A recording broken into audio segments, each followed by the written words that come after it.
Vemos otro ejemplo de los casos especiales o degeneraciones del teorema de Roturbit en que aparece toda una fila de ceros.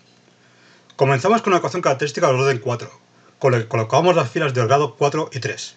De forma alternada, colocamos los diferentes coeficientes correspondientes a cada grado de S.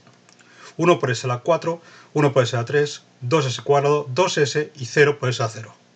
Como la última fila correspondía al orden 3, continuaremos con la fila de orden 2. Para el cálculo del coeficiente de la primera columna, utilizamos la primera y la segunda columna de las dos filas anteriores y calculamos el negativo del determinante mediante la resta de productos cruzados, pero cambiando de orden. El cálculo sería 1 por 2 menos 1 por 2 y dividimos por el coeficiente de la columna 1 de la fila anterior, en este caso 1, nos quedaría 0. Para la segunda columna de la fila de orden 2, utilizamos la primera columna y la tercera columna de las dos filas anteriores y calculamos el negativo del determinante mediante la resta de productos cruzados, cambiando de orden. El cálculo sería 1 por 0 menos 1 por 0 y dividimos por el coeficiente de la columna 1 de la fila anterior, en este caso 1 y quedaría 0. No podemos continuar, ya que para calcular cualquier coeficiente siempre se divide por el primer coeficiente de la fila anterior. Al ser en este caso 0, todos los coeficientes valdrían infinito. Este es otro caso especial en que toda una fila son ceros. Para conseguir una fila en que el primer coeficiente no sea 0 y sirva para continuar calculando el teorema de Roturbit de forma válida, utilizaremos la fila anterior a la que todos sus coeficientes son 0. La fila de orden 2 tiene todos los coeficientes 0, con lo que utilizaremos la anterior de orden 3 para realizar el cálculo. Sabemos que el número de la fila indica el orden del coeficiente de la primera columna, y en una misma fila los órdenes van alternados, con lo que en la fila 3 tendremos la ecuación s al cubo más 2s. De esta ecuación calculamos su derivada, que nos quedará 3s cuadrado más 2. Los coeficientes resultantes, que son 3 y 2, formarían la nueva fila. Ya podemos seguir calculando el resto de coeficientes. Disminuimos el orden de las filas y ahora calcularemos la fila de orden 1.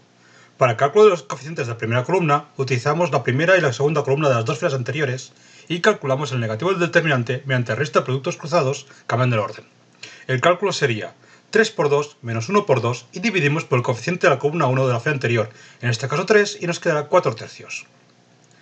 Disminuimos el orden de las filas y calculamos finalmente la fila de orden 0, que será la última.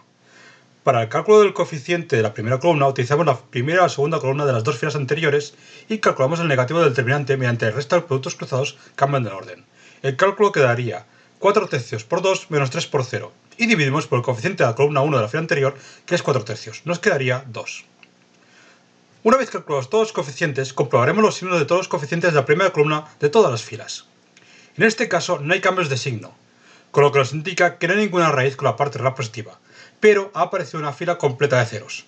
Por ello, el sistema no será estable, pero puede ser inestable o marginalmente estable.